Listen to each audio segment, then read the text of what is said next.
to speak about stellar nucleosynthesis. Just to recap, what I discussed is the fact that in the Big Bang nucleosynthesis, you have very little, only light element. The second point is that stars need to lose energy. It needs, and this necessity implies that it is transforming, it is evolving, and one way of compensating for the loss of energy is through nuclear reaction, which allows stars to live longer. And this nuclear reaction produces heavier elements from lighter one. So it produces new elements, you see. This is the story. So now I will go into something which is more quantitative, and actually there is a field in astrophysics which is called nucleosynthesis, which are the origin of the elements. Actually, what we would like to do is to trace back a kind of genealogic tree for each element. And what does it mean for an element? It means to find the nuclear processes which are responsible for its synthesis. You need to know the reactions. Then, once you have the reaction, you need to know what are the conditions that are necessary for them to occur. What are the conditions in terms of temperature, density, but also chemical composition. If you need to make helium, you need hydrogen. And finally, once you have answered these two questions, you can think in which kind of objects in the universe I can find this condition realized. And you can find them at the beginning of the universe, you can find them at the center of the star, and you can find them also in the interstellar medium by their interaction with the galactic cosmic rays. This is what I call the spallation nucleosynthesis, on which I will not say much except that they produce light elements like lithium, beryllium, and boron. By the way, just a parenthesis here, lithium is the most complicated element in the universe. Actually, you have astrophysicists who have worked their whole career on lithium. Why? Because lithium can be produced during the Big Bang nucleosynthesis. It can be produced by spallation reaction, by this interaction between cosmic rays and interstellar medium. It can be produced and destroyed in stars. So lithium is eating at every table, you see. And it makes this element one of the most complicated ones. But I will not speak about lithium. So once you have answered the question about the site of the nucleosynthesis, you will have to do models to see whether it fits, whether if you put in these models all the conditions, whether you obtain the quantity of elements which are required to reproduce what we observe. Of course, stars, as I said, is an important melting pot, but it is only one part of the story. Once the elements has been produced in stars, they have to be injected outside, because if they remain locked into a white dwarf, locked into a neutron star, or locked into the black hole, nothing will happen to these elements. Actually, the oxygen that we are breathing now, that are in our body, was at a given point inside the star, but also at a given point ejected by the stars. And then it has to be mixed with interstellar medium, and this interstellar medium has to form new stars and planets and habitants. So it's a very complex history, this story of nucleosynthesis. I have here Mendeleev tables where you will see that each element is actually has different colors. Sometimes one color, sometimes two, sometimes three, and because the colors are linked to the sources of that element, one of the main sources. If we look, for instance, at hydrogen, there is only one color because it comes from the Big Bang. Actually, it means that hydrogen is the oldest element. Every hydrogen has 30.8 billion years. Now, if you look at some other element, like carbon, for instance, it comes from low mass stars and also a little bit from exploding massive stars. So you have some elements which have different sources.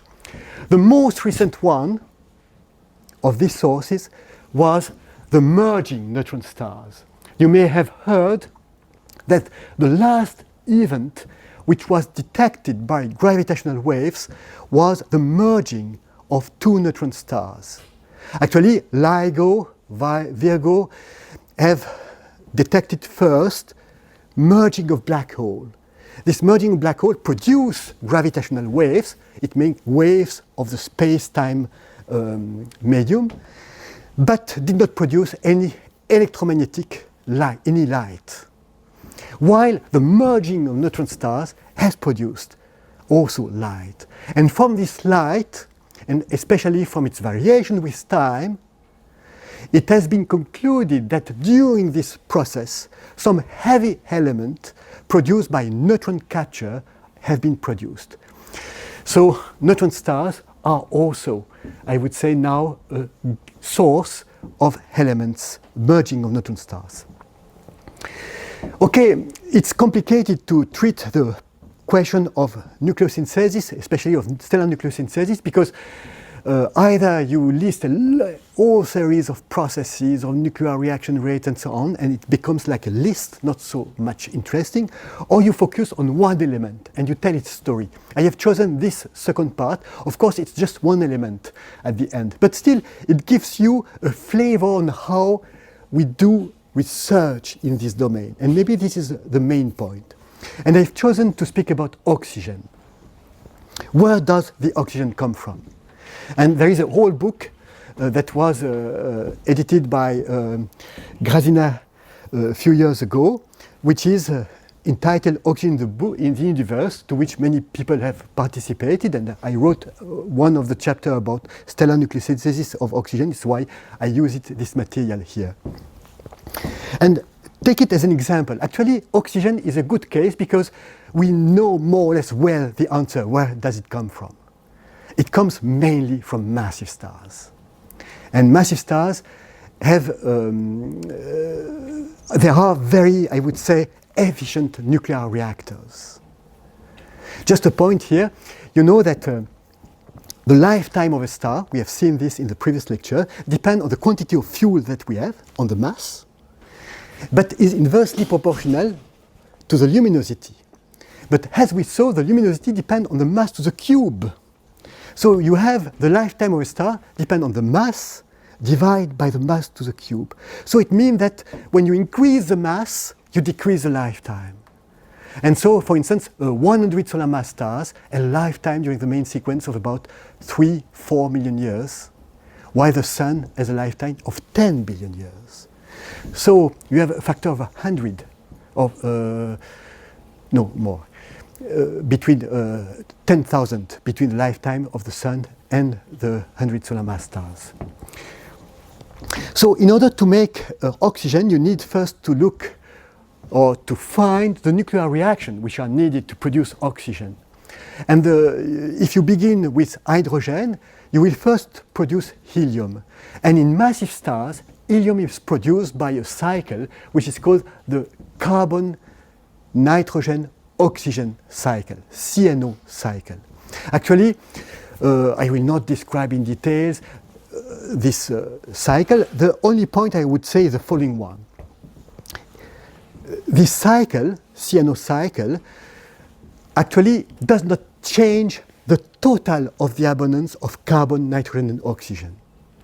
Typically, if you start with a star which has, let us say, a mass fraction of CNO element of 0.01, 1% of the mass of the star is made of CNO elements. At the end of the hydrogen burning phase, you have still CNO element is 1%. So actually, CNO cycle does not change the sum of the CNO. Actually, the carbon, nitrogen, and oxygen act as catalyst. Unfortunately, the resolution is not so good here, but you have proton capture with the carbon, then you have other type of nuclear reaction. But if you look at what happens, you have 4 protons which at the end are merged into 1 helium by capture by carbon, nitrogen, and oxygen. The point is that in this cycle there is one reaction which is much slower than the others, which is the destruction of nitrogen. At a given point you have nitrogen 14, proton, gamma, and it becomes oxygen 15, I guess. Nitrogen 14, yes, oxygen 15. And this reaction is very slow. So in these processes, you have much of the carbon which will be destroyed to make which will accumulate into the nitrogen. So the CNO cycle does not change the mass fraction of the O element, but change the distribution of the carbon, nitrogen, and oxygen between them. Typically, nitrogen over C will increase. Nitrogen over O will increase. And what is fantastic is that we can observe that. Of course, I cannot observe what happens at the center of a star. It's not possible. But I can observe if some elements produced at the center of a star arrive to the surface, because sometimes the stars lose mass, they lose their surface, their hydrogen-rich surface, and we can see some layers whose composition has been changed in the past by nuclear reaction. There are no longer nuclear reactions in this shelf now because they are at the surface at too low temperature. But they were at a given time deep inside the star and were uncovered by mass loss. And we can check that it works, and it works. So at the end of hydrogen burning, you have actually a lot of helium and a little bit of nitrogen, which is produced by this transformation of carbon and oxygen. Now, you have no oxygen. Actually, the life of oxygen begins in a bad way. The oxygen that was there actually is destroyed during the hydrogen burning phase, you see. It is destroyed. Of course, if you start with a star which is made of primordial material, where oxygen was not occurring, it's a bit different. Actually, what happens, I tell you in a few minutes, it is that you have only production of helium by fusion of proton, of hydrogen. But this fusion of proton is not energetic enough to sustain the star against gravity. So the star will contract up to the point where the temperature will become high enough for helium burning to occur, because helium has been produced by Big Bang, so it's already there. And this helium burning will produce a little bit of carbon and oxygen, which will then allow the CNO cycle to occur. Okay, now at the end of hydrogen burning, actually, you destroy oxygen. What will happen after? After, you will have helium, which will be the lightest elements and the one which have the least Coulombian barrier, which have the least numbers of charge which can repulse. And so it will be the first to enter into interaction, who can merge. But here there is a problem.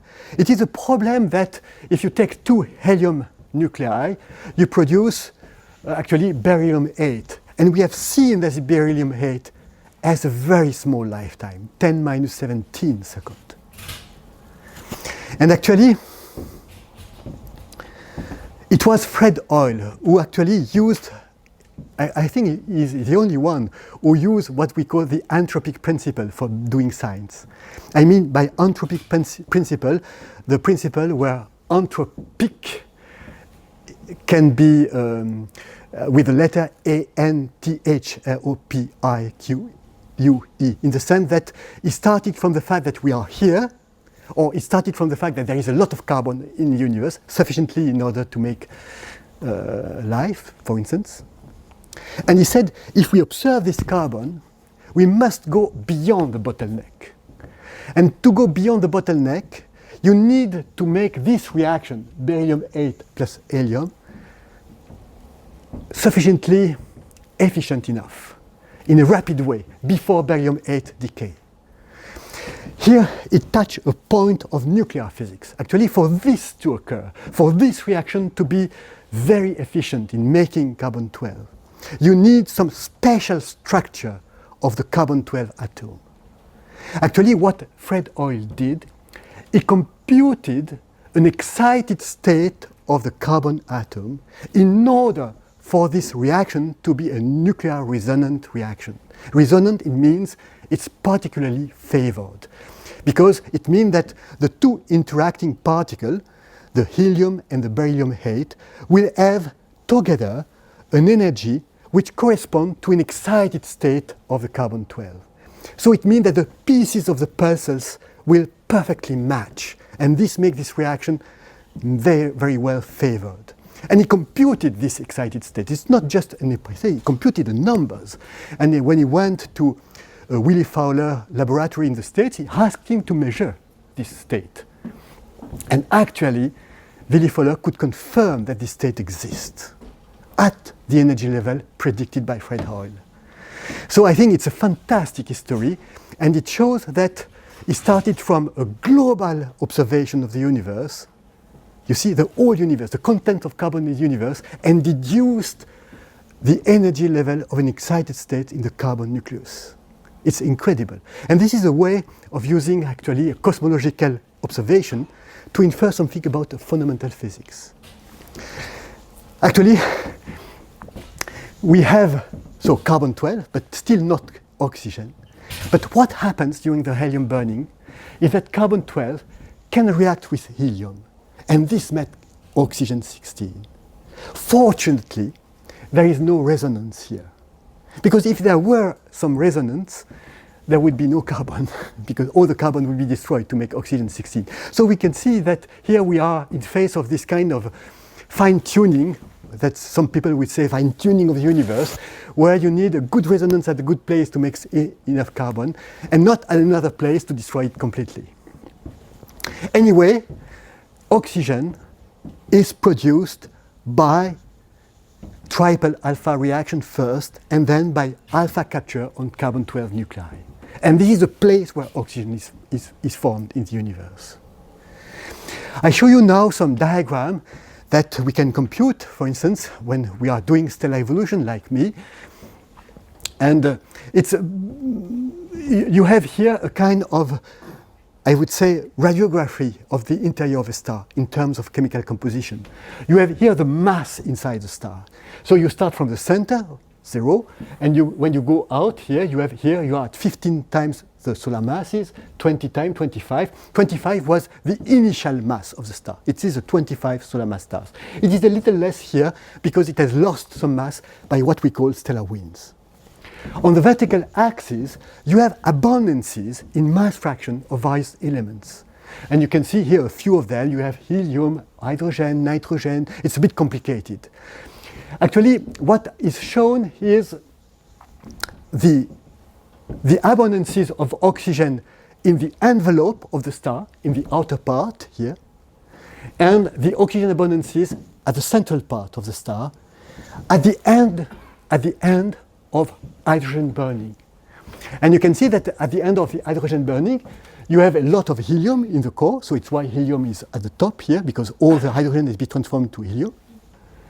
And you have a decrease of oxygen with respect to the value at the surface. The value at the surface is the same as the star had at the beginning, because at the surface there is no nuclear reactions, and in that models we didn't account for any possibility for some diffusion between the central part and the exterior. This diffusion can occur if the star is rotating fast, but here we didn't account for that.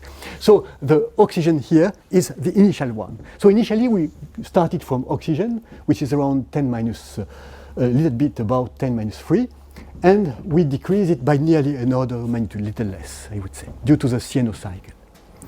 Now the second is exactly the same, but at the end of helium burning. And you can see that oxygen, is becoming the most abundant nuclei at the end of the helium burning phase in the core of the star. It's not in all the star, because at the surface it has decreased a bit. You see, oxygen has decreased a little bit because actually there was some turbulent atmosphere which actually extended over a large part of the mass of the star, and which took some part of the oxygen destroyed to the surface. And by the mixing, it lowered a little bit the oxygen abundance at the surface. But at the center, it's a huge amount. Actually, of course, here you have produced oxygen in the star. Now, what happens is that there is a further history. It's not the end of the evolution of the star. Actually, the carbon will burn, the neon will burn, and after oxygen will burn, and after oxygen burning in the central part, there will be silicon burning.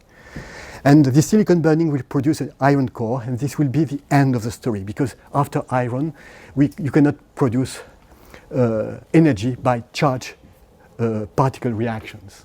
So part of this mass which is here will be burnt, oxygen will be burned in part of the central part. But still, in some part of the star, oxygen will remain at this high level. And when the star explodes as a supernovae, this matter can be expelled in the interstellar medium. And this is how oxygen is produced in the universe, by stars more massive than about, let's say, 10 solar masses, 8, 10 solar masses, and below about, by the massive stars, and those which are not producing black hole for which all the matter is swallowed, because otherwise, in that case, nothing go out from the star. So for between stars, between 8, 10, and 25 solar masses. Here I have indicated in this small, I would say, table, the lifetime of the different phases of nuclear burning. So hydrogen, helium, for massive stars, hydrogen, helium, carbon, neon, oxygen, silicon. And you can see we start with hydrogen 6.6 million years. It's for 25 solar mass stars. The helium is about, you have to make the difference because it is the age, it's not the duration. So you have to make 7.3 minus 6.6. So it's about 0.7, it's about 10%, you see. But if you go toward a very advanced phase, it's even incredibly fast, you see. Silicon burning, it's less than the 10th of a year.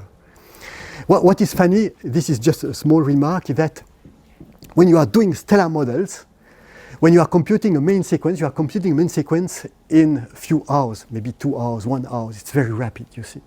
When you want to compute this phase, it can take more than 1 month. So you have a kind of reversal, you see.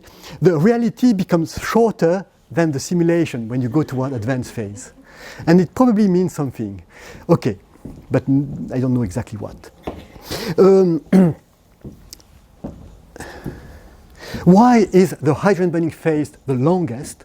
Because it is a phase during which the star has the smallest luminosity. In general, the luminosity increases with the age. So it is a phase during which the escaping energy is less. Second, it is the phase which produces most energy per nucleon, about 6.6 MeV per nucleon, which is produced by hydrogen burning. And also it is a phase during which in massive stars, the whole central region is turbulent, is boiling by what we call convection. And this boiling part in massive stars is more important. This boiling part is more important during hydrogen burning than in the later phase. And it makes the hydrogen burning phase the longest one. I have shown here, this is a bit more technical, but it's just to show a point. Actually, what you can do, you compute 25 solar mass stars, and what is shown here is the interior of a star. So again, it's 0 here, it's about 25, it would be over there, and here it's just the central part of the star, because the rest is boring, it's flat in these models. And what is represented here is you start from the surface, let us say 25, and you integrate the whole oxygen which is between 25 and 24, between 25 and 23. So you integrate the oxygen going deeper and deeper inside the star. From all the exterior layers, you have a very small quantity. We have the quantity that you had at the beginning, which is small actually. In a star like the Sun, for instance, you have 70% is hydrogen, 27, I would say 28% more or less is helium, and 2% are heavy elements, and among these 2%, half is oxygen, 1%. So here you have 1% of the mass fraction that you integrate, and at a given point, you are, so at the ZAMS, you continue to integrate over the whole, you have the whole, ZAMS is the 0H main sequence. It's really the beginning of the hydrogen burning phase. So at the beginning of the hydrogen burning phase, the star is made from the same stuff in terms of chemical composition from the center to the surface. And so you just integrate the initial oxygen abundances over the whole stars. So you got a little bit here of oxygen. It is the oxygen that you could extract by destroying the stars at that stage. Now, if you do at the end of the helium burning phase, so it's the slope number 2. Then, when you arrive at 6 solar mass, you enter into the helium core, where a lot of oxygen is present. And when you integrate, you have this slope here, you see. So, if you would destroy completely the star, you would produce about more than 4 solar masses of oxygen. Now, you have to account for the fact that part of the mass of the star will be locked into the neutron star, which is taken as 2.5 solar masses. So this mass will not participate to the enrichment of the interstellar medium. It will remain locked into the neutron star, and only that part. And you will see that the 25 solar mass stars will contribute to about 2.8 solar masses of oxygen. Actually, if you look at the further numbers, 3, 4, 5, 6, 6 is end of silicon burning. So you have some vibration of this curve because you have some phase which destroy a little bit of oxygen, some others which will produce a little bit of oxygen. So you will have some effects of the advanced phase. But nevertheless, what I want to show you is that at the end of helium burning, you have already the correct answer, more or less, at a few details. So this is what we do when we are doing nucleosynthetic predictions. We are computing the evolution of a mass, and we are computing how much of a given element is produced by this mass and could be ejected at the time of the supernova explosion. We can do it for a population of stars, and this is a typical diagram that we did with our code in Geneva a relatively long time ago. It was but it's just to give you the idea. We have here the initial mass of the stars, and it goes, we are looking to massive stars, so it's between 9 solar masses, and the most massive stars is 120 solar mass stars. What is below the black line here is the mass, or the fraction mass of the star, of the initial mass of the star, which remain locked into the remnant, either a neutron star or a black hole. And here we suppose that even if we have black hole, we still eject something, which at the time was okay. Today it would be a little bit different. We have tendency to say that nothing will go out. So it will make that all this will be in the black hole. If we take, for instance, the 20 solar mass stars, you will have that this fraction of the mass remain locked. This fraction is expelled during the supernova explosion and is under the form of new elements like neon, magnesium, silicium. And this part, it's about this, I don't know, it's in fraction of mass, so you have to take the difference between these two quantities, multiply by 20 solar mass to have solar masses of oxygen which is ejected. And you have here in carbon and helium and so on. What is important, we have here stellar yields. It means that it's really the quantity of new oxygen produced. So it means that we have subtracted the oxygen which was originally present in that part of the star at the beginning of the history. So it's really the part which has been synthesized newly by the stars. And you can do this for all population of stars, and you can have yields for oxygen 12, for oxygen 16, for carbon 12, for nitrogen 14, even for isotopes. You can produce stellar yields. Now, as I want to come back to some principle of stellar physics. Actually, a star is at the same time something which is simple and something which is quite complicated. It's simple because, as I said, it's mainly driven by gravity, and most of the time it has mechanical equilibrium. There is a balance between gravity and pressure gradient. So it's a simple object. I must say that it is a place of the universe where you have the interaction between the 4 fundamental forces in the universe: the strong and weak nuclear forces, electromagnetics, and gravity. Actually, gravity and strong nuclear forces are important for the energy source of stars. Weak forces and electromagnetic radiation are important for the transport of energy, for the radiation of a star. So the simple part is that they are at hydrostatic equilibrium. The complicated part is that there are many hydrodynamical phenomena in the stars. You have convection. You can have also, when the star is rotating, meridional circulation, shear diffusion. You can have instabilities of the internal magnetic fields. You can have mass which is removed by stellar winds, for instance.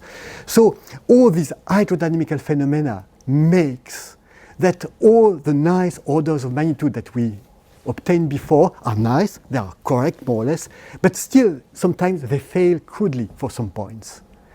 And although stellar evolution is a well-established theory, there are many points where we are far too well understood what happens. And this is not just the details in the position of the nth decimal in the numbers. It's sometimes orders of magnitude of differences. And it can be the case for yields of some elements. So this is what makes stellar physics complicated, is how to deal with all these hydrodynamical phenomena. Now I want just to illustrate this by one hydrodynamical features. I could speak about convection, about instability induced by rotation. Actually, in Geneva, we did a lot of works in the past 2 decades on the impact of axial rotation on the evolution and the nucleosynthesis of stars. But I will not touch this question because it's a bit more complicated to explain. But I will simply touch one case, which is stellar winds. Actually, stellar winds are due to the fact that when we go toward more massive stars, the star becomes more luminous. I remember you, luminosity varies as m to the cube. So if you increase by a factor 10 the mass, you increase the luminosity by a factor 1,000. And as you may know, the radiation exerts also a pressure on the matter. Actually, the first who found that point was Arthur Eddington.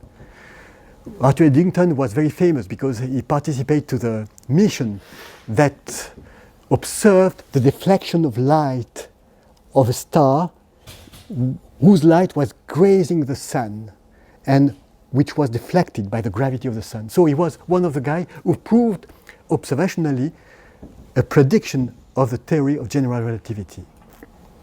And Arthur Eddington wrote a book which is called Constitution of Stars, where he said that stars are sustained also by the radiation pressure. And he was also saying that if the radiation pressure would have, or if the matter would produce too much obstruction to radiation, the radiation would push the mass and would destroy the star. This is the principle of stellar winds. Actually, stellar winds were predicted well before they were observed.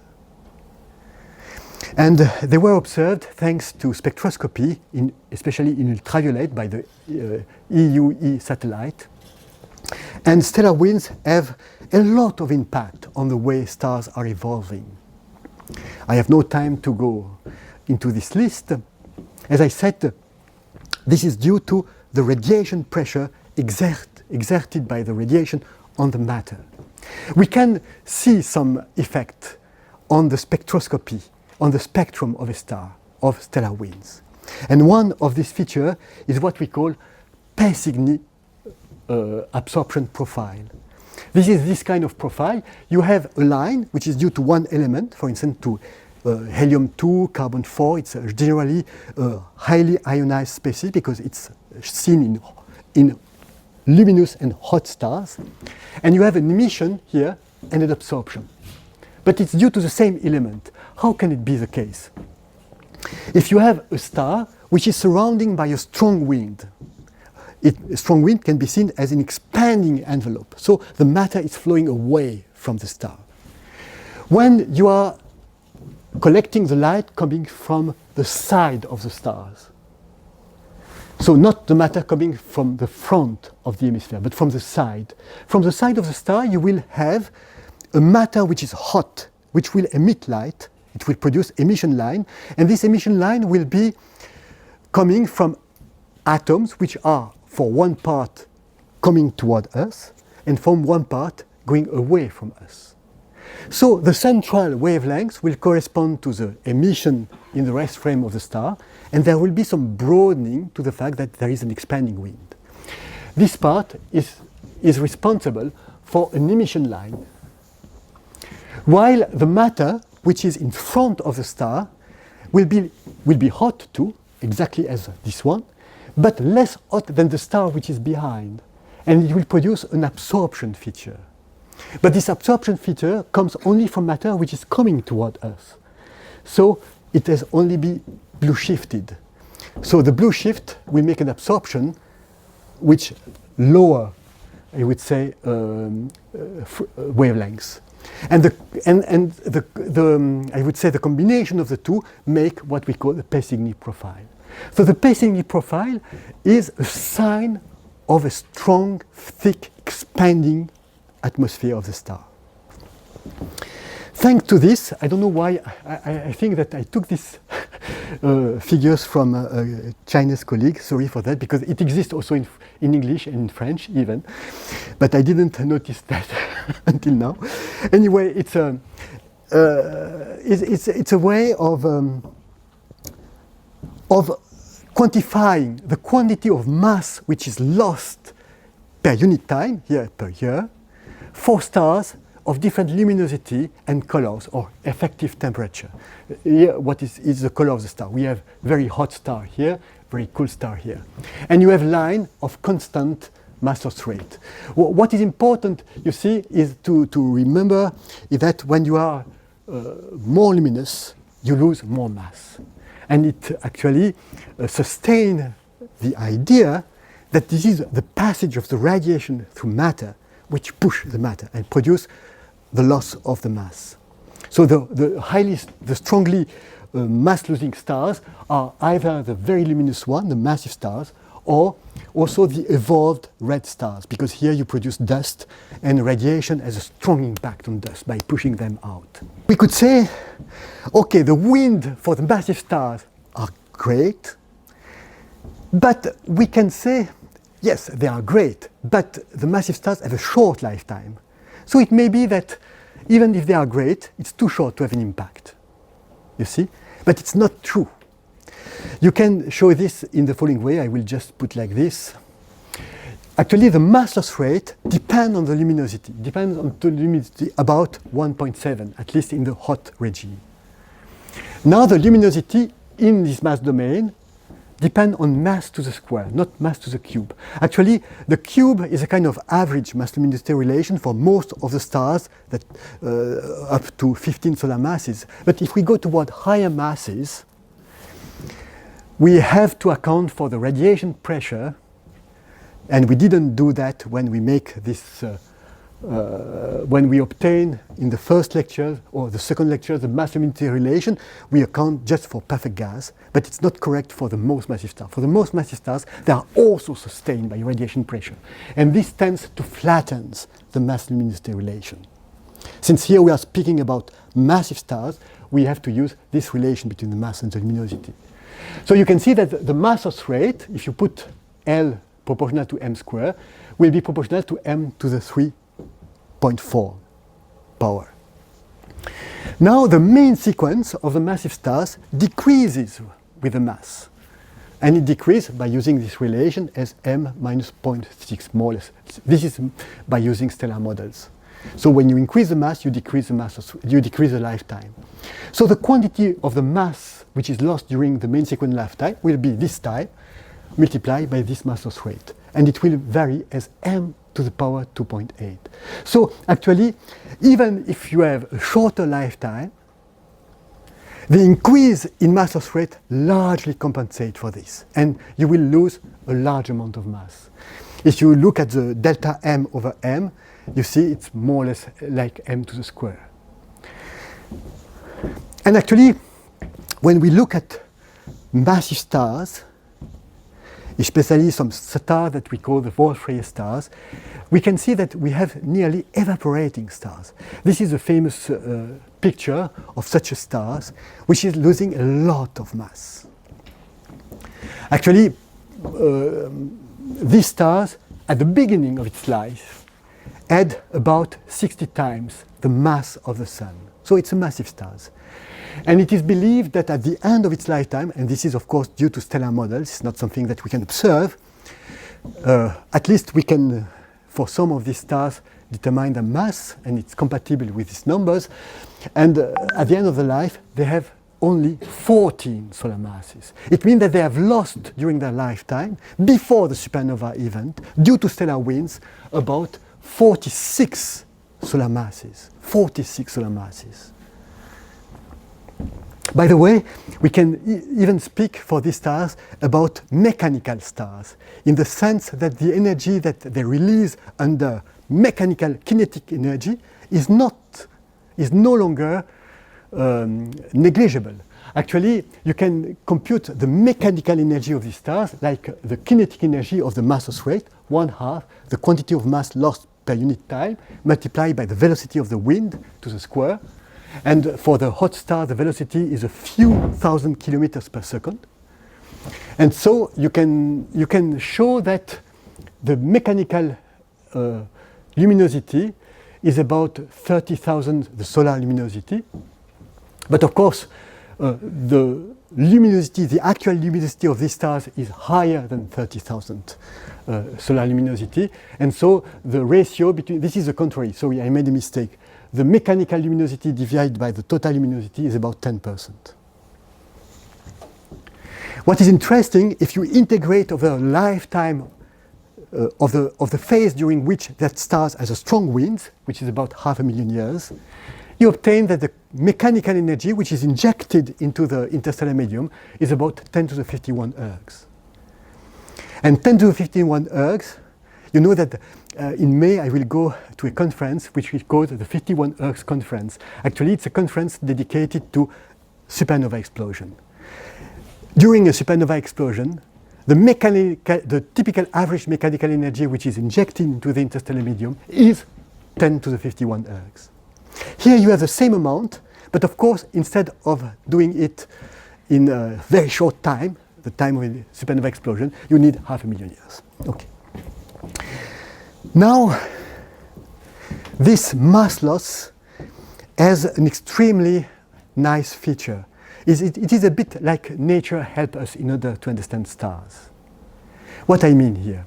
Actually, what is shown here is the evolution of the total mass of a star. You have the evolution of the total mass as a function of time, which is expressed in million years, and the total mass is decreasing with time, you see, because of this mass loss. And at a given point, we enter into a phase of very strong mass loss, and which makes the decrease to be very rapid in a relatively short amount of time. The red part here, the first red part here corresponds to the hydrogen burning core. It is, all this region is turbulent, and it means that at every moment you have the same composition, and the hydrogen mass fraction is decreasing as a function of time. At a given point, hydrogen has been completely, I would say, used to make helium, and you have apparition of a new nuclear burning phase, which is the helium burning phase here. And here you have the convective helium burning phase. What is interesting here, you see, when due to mass loss, you see that layer. That layer in the past was just here. So it was just beginning to be transformed by nuclear reaction due to the core. And so at that point, you will see some change in the chemical composition. When you continue, at a given point, you will see very strong decrease of hydrogen due to the fact that hydrogen is transformed to helium. And even here, you can see the beginning of helium burning products. So you see by removing its outer layers, you can look inside the star to make a kind of tomography of the chemical composition of the star. Of course, you will have here you will see some composition which results from the whole phase during all that phase. But you will see some change in this chemical composition because at that point you have already some change of the chemical composition due to convection. And this will increase when you remove mass. of the star. This is a plot showing how the surface composition of the star is changing when you remove mass. So what is indicated is not the time here, it's the decreasing mass. You start from a 60 solar mass stars, you remove 10 solar masses, you remove again 10 solar mass, 10 solar mass, and so on. And you can see how the chemical composition change. You can see that at the beginning you see the initial composition of the star, which is hydrogen, helium, you have oxygen. Then you begin by seeing the product of hydrogen burning, so a lot of nitrogen, less oxygen and carbon because they are destroyed by the cyano cycle, helium, which is increasing because it's product. At a given time, we will see only hydrogen products without any hydrogen, because hydrogen is completely destroyed into helium. And at a given point, you can see the helium burning products. And typically, I must say that in stellar evolution, in many cases, we are explaining what we have already observed. Here it is a case where there was a prediction. A prediction was that in some stars, which are called WC stars, I will not enter into the detail, if the nucleosynthesis is right, you should observe a lot of neon-22. So we can ask to our colleagues who are doing spectroscopy to see, are these stars rich in neon? Actually, it was not possible to ask neon-22, it's too much, because it's difficult to make here, I think, from spectroscopy, the distinction between neon-20 and neon-22. So here there is an assumption that it will be already nice to see whether they detect neon, whether it's neon-20 or neon-20, we don't know. But actually they did the work and they obtained an abundance of neon, which is in the right order, which is in the right value with respect to the prediction of the models. So this kind of, I would say, losing mass stars allow to check the nucleosynthesis in some way, or to check the nuclear reaction rate, or to check the nuclear paths. This is a bit complicated, but I will be very short. It means that, you know, the stellar winds is due to the obstruction of light when it goes through the matters. But this obstruction depends on the chemical composition. Typically, if I was God, which I am not, and if you take a star and you put more heavy element at the surface, you will make the surface more opaque. And you will increase the mass loss rate, you see? Because the radiation has more difficulty to go out, it will push more mass. Because this push is due to the fact that photons are absorbed and then re-emit in different directions. But there is a net force toward the exterior, which is due to this interaction of electromagnetic radiation with the matter. And these interactions become more numerous if there are more metals. So the winds are believed to be stronger in more rich or more metal-rich environment. And this is the point here. And it has interesting consequences for some population, but this I skip because it's a bit away of my talk. Now the point is the following one. We know that the massive stars have two ways of losing mass. One way is at the end of the evolution, when they explode as a supernovae, and the other way is through the stellar winds. If anyway, for at least a 20 solar mass star, the mass above the remnant is lost, is it very important that it is lost by mass loss, by stellar winds, or by supernova? Has it an impact on the chemical composition of the matter which is ejected? And the answer is yes, it has an impact. Why? Because you are ejecting mass at different stage of the lifetime of a star. When you eject at the supernova, all the layers of a star have been processed during a longer time. And typically you have some layers which were rich in oxygen, which could be transformed, for instance, or which were rich in carbon, typically, which can be transformed into oxygen, because carbon is transformed into oxygen.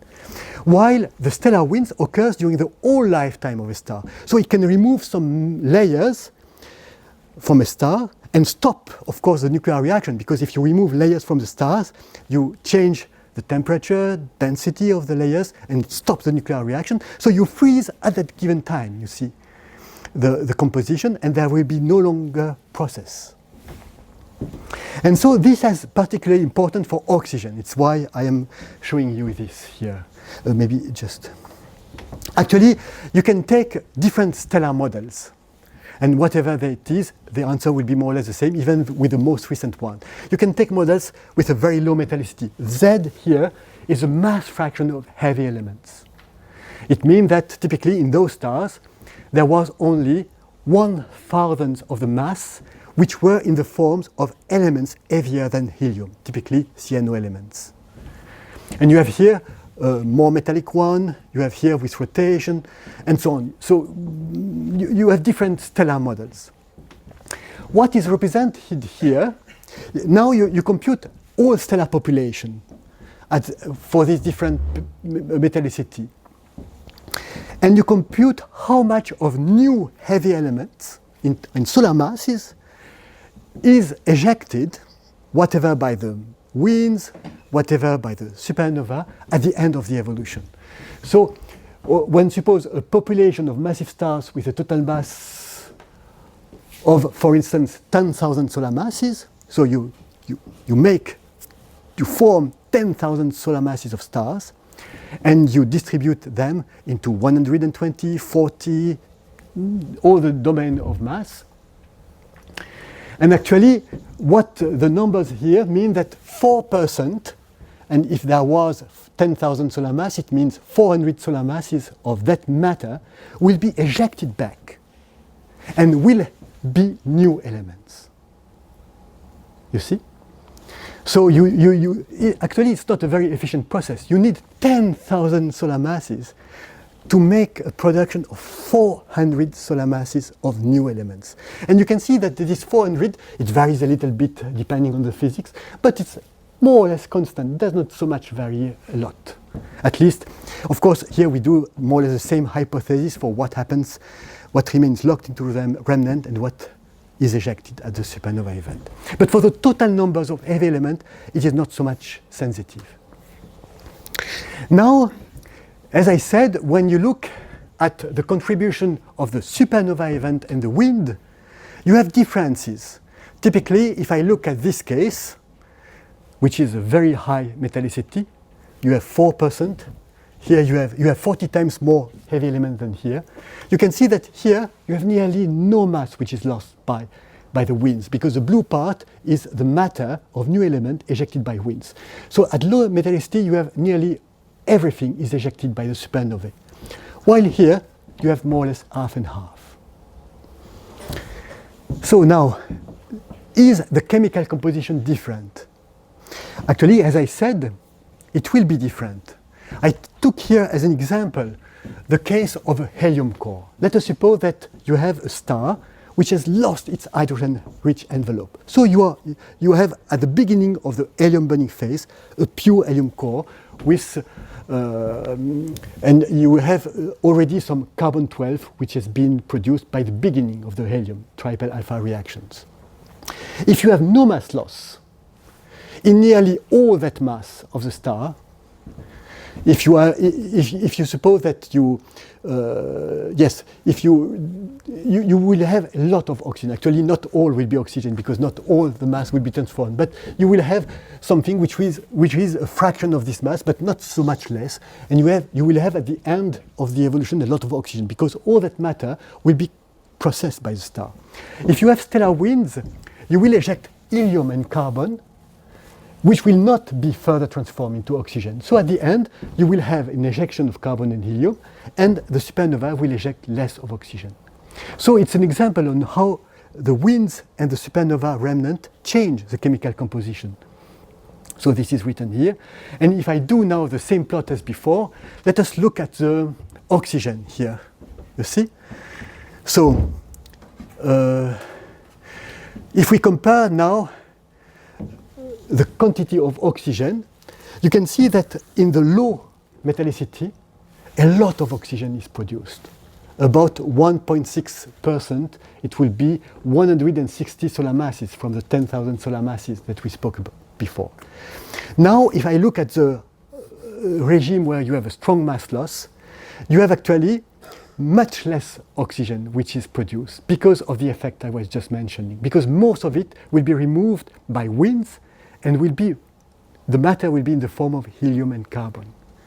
So this just shows things that the stellar winds can save some elements from further destruction. Typically the carbon-12 and the helium can be saved from further destruction by being extracted from the star by the stellar winds. And this changes the yields. Actually, this kind of process can change a lot the yields of some elements like helium-4, like carbon-12, this is example, but also like fluorine-19, neon-22, the weak S-process component. And if I have time, I will say a few words about helium-26. Another point, very rapidly, is that of course the mass limit that produces black hole is very important in this process, because if we say that when a black hole is formed, everything is followed by the black hole, it means that the whole part of the mass domain will not contribute to the enrichment in new elements. So this is a point that has to be accounted for. Two last slides for these lectures. There are many more than the mass loss. There is the convection, there is some nuclear reaction rates which are not so well known, like the carbon-12 alpha-gamma O16 reactions, rotation magnetic fields, and especially now, not now, but it's a long time that is known, but it's particularly well studied now, it's binary evolution. The fact that when a star has a close companion, some mass can be transferred from one to the other, changing completely their evolution. In addition, once you have computed all this complexity of the stellar physics, you are not at the end of the story. You have to feed with these stellar yields a more complex picture of the whole evolution of the galaxies, with star formation, with the way then the stars which are formed re-inject into the interstellar medium the new element that they've built, new element that they can be used to form new stars, and so on and so on. So it's a complex picture, and stellar nucleosynthesis is just one aspect of it. But lithium is complicated because it can be built, destroyed by all the different possible sources of nucleosynthesis in the universe. It is built at the Big Bang, it is built in spallation reaction, it is built and destroyed in stars. You may know that today there is a big crisis about lithium because we can predict the quantity of lithium that was predicted by the Big Bang nucleosynthesis. And it appears that this quantity is 4 times above the lithium that we can measure at the surface of the oldest stars in the universe, which are probably reflecting the Big Bang nucleosynthesis. And this discrepancy of a factor 3-4 has not been resolved yet. Some people have said it's because lithium that has been incorporated into these low mass stars has been destroyed by the stars themselves. But it forms a kind of plateau over a long metallicity range, except at the very low metallicity, I would say, where it's decreasing. And it is what we call the Spit plateau from Monique and the Spit and Spit, but I don't remember the name of his husband, her husband, which the fact that it is a plateau, it is as if it was the abundance everywhere in the universe. And if it is destroyed by the star, why it is a plateau? How the star know that they have to stop to destroy lithium at a given point? So this is a problem of lithium. Okay. Actually, maybe I want not to enter too much into star formation, but you have to, you see, if you take a molecular cloud is very often very massive, more massive than a star. Typically, you have molecular cloud with 10,000, 100,000 solar masses. But this is the contraction of such a molecular cloud that will produce stars. But it will produce not only one star, it will produce population of stars. I have no time to enter into this equation, but it's also very nice. But you know, that's just a point of physics. When the cloud contracts, it heats the gas, as I said. And if you continue to heat the gas, you will install a pressure that will stop the contraction. In order for the contraction to proceed up to stellar density, you need to evacuate this energy. So it's why the cooling processes in star formation are the key. You need to evacuate energy coming from contraction. Otherwise, you stop the contraction. And this is the main point that I wanted to say here. Just to show you a few images of beautiful star-forming region. There is the Carena regions, and if you look In the upper part, you have the jets which are coming from young stars. This is invisible, this is infrared. So infrared you can see inside the cloud because infrared is not obstructed by interstellar material, or less obstructed by interstellar material. So you have here very strong hydrodynamical phenomena like jets, for instance, and you have near the star some disk which is due to the conservation of angular momentum. And this is in this disk that we believe today that planets are formed. Actually, it's nice because from the little analytical, I would say, formula that I have shown very rapidly, you can obtain an interesting numbers. You see, you start from a molecular cloud and you suppose that you can release the energy produced by the contraction, and this will produce fragmentation, because smaller part of the cloud will become unstable against collapse. And you can ask, what is the smallest fragments that you can form by contraction and fragmentation of a molecular cloud? And this was a paper by Martin Rees and another that I have forgotten the name now. And this smallest fragments is about 1/100th of a solar mass, 0.01 solar masses. It's interesting because it's less massive than the 0.08 solar masses. That is the minimum mass for stars. So the fragmentation process of molecular cloud can produce brown dwarfs, for instance. But the 0.01 is 10 times larger than Jupiter mass. So Jupiter, for instance, cannot be formed by this process, and probably is formed through accretion or through some other process instabilities in the protoplanetary disk. You have here some nice images in Orion, which is a star-forming region, of some what we call proplyds. And the disk lifetime, but I think that we will heard much more about this, is around 10 million years, if I am not wrong. And you have many of different processes occurring. But this will be more the topic, I guess, of the next lecture this afternoon. Nevertheless, okay. The point I would like is that by looking at meteorite, by looking at the chemical composition of a few milligrams of a meteorite, you can try to reconstruct at least part of the history of the whole solar system. And this is, for me, amazing also. Actually, the point is that, but this, I am working in a field where I am less confident. But what I have heard from Mathieu Gounel and others is that you have some strong evidence that some short-lived radionuclides have been injected inside the protoplanetary nebula. You take an element like aluminium-26. Aluminium-26 has, I would say, a mean lifetime, the time for a fraction e being the natural logarithm, or the lifetime for the quantity of aluminium-26 to decrease by a factor e is about 1 million years.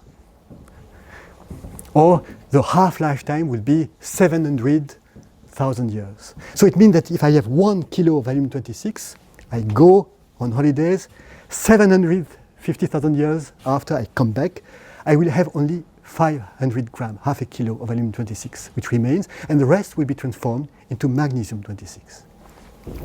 Now, what I find puzzling is that we can have some evidence that in some meteorite, there was at a given time, inside the meteorite, some live aluminium-26. I mean, some aluminium-26 that has not decayed, that has decayed inside the meteorite, you see. And for me, it's strange because, of course, if you say that aluminium-26 has decayed in 1 million years, you look at a meteorite 4.5 billion years after, how you can recognize the magnesium-26, which was at the beginning in the meteorite, from the magnesium-26, which result from the decay of aluminium-26. And actually, you can do this by making a plot. And in the horizontal axis, you will put the ratio of two elements. You will put aluminium-27 divided by magnesium-24. And on the vertical axis, you will put magnesium-26 divided by magnesium 24.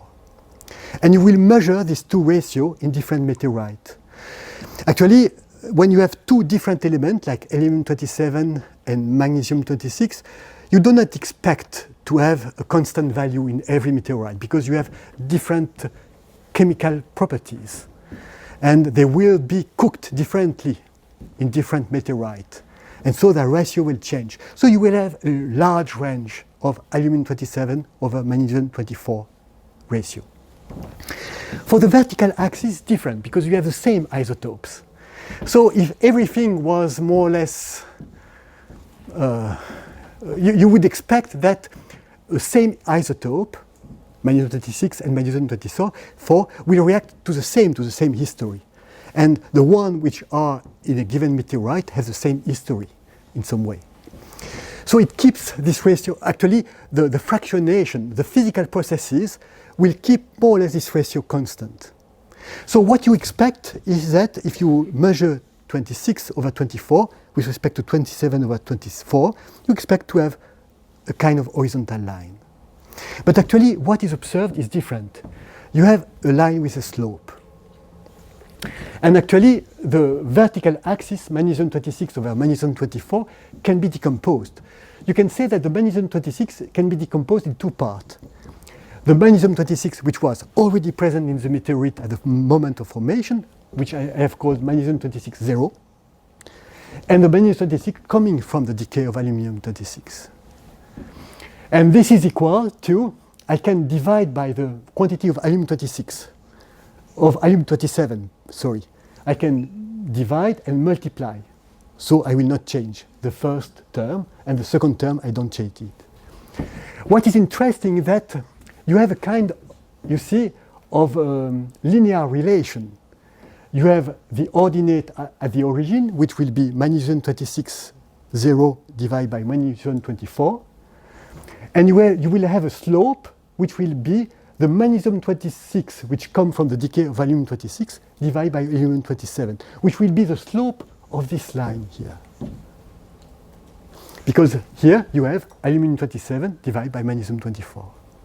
So your slope gives you access, if the interpretation is correct, to the quantity of aluminum 26 which was present in terms of aluminum 26 at the beginning of the formation of the meteorite. So the question, so it tells you something. It tells you that when this meteorite formed, there was a ratio of radioactive aluminium to stable aluminium. This ratio was about 5.1, 10 minus 5. So this is interesting information. I think that you will feel very much happy in the rest of the day by knowing that, I guess. But anyway, it's interesting because you can have different, first of all, there are different of these short-lived radionuclides. There is not only aluminum 36, there is also iron 60, and there is other one. But I will focus on aluminum 36. The point is, where does this ratio come from?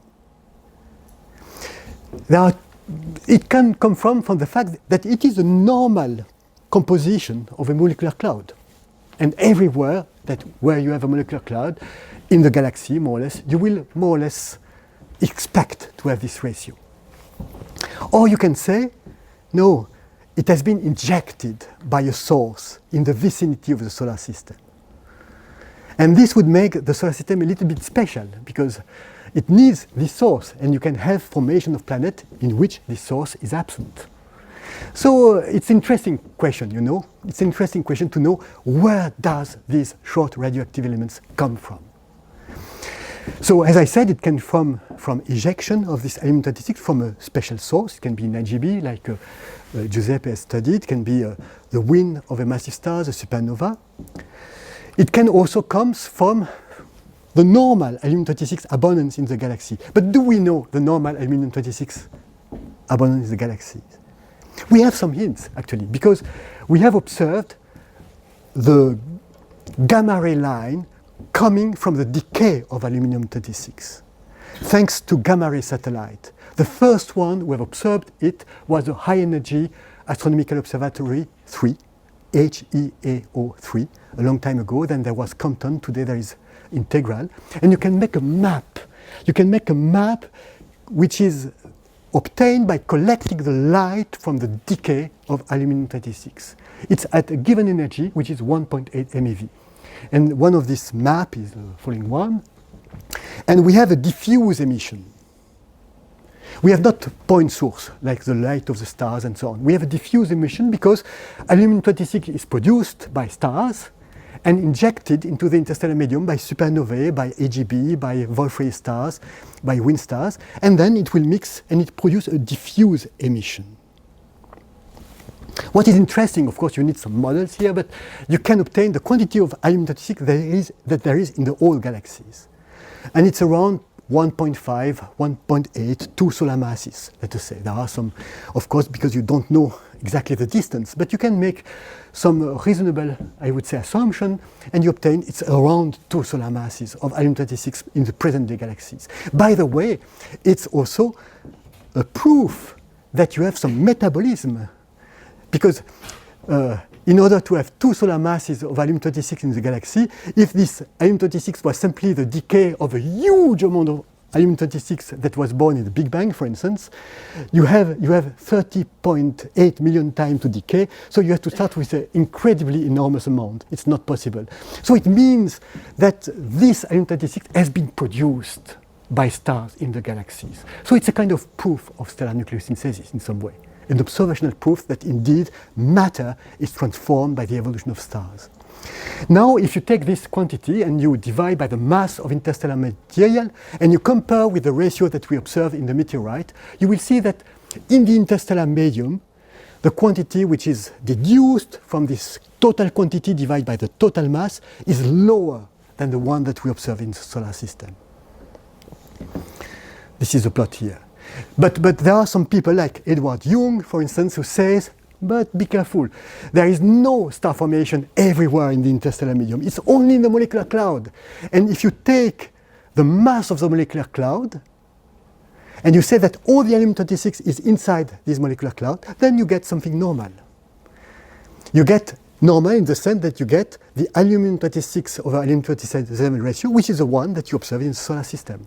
So in which case, every molecular cloud would have the ratio, which is observed in the solar system, and nothing will be special. The problem is that there is iron-60, and it will not work with iron-60. So I think for me, but again, I am open to discussion, it seems that aluminum-26 has been injected by a source at the beginning of the solar system. And the question is, what was the nature of this source? I will stop here.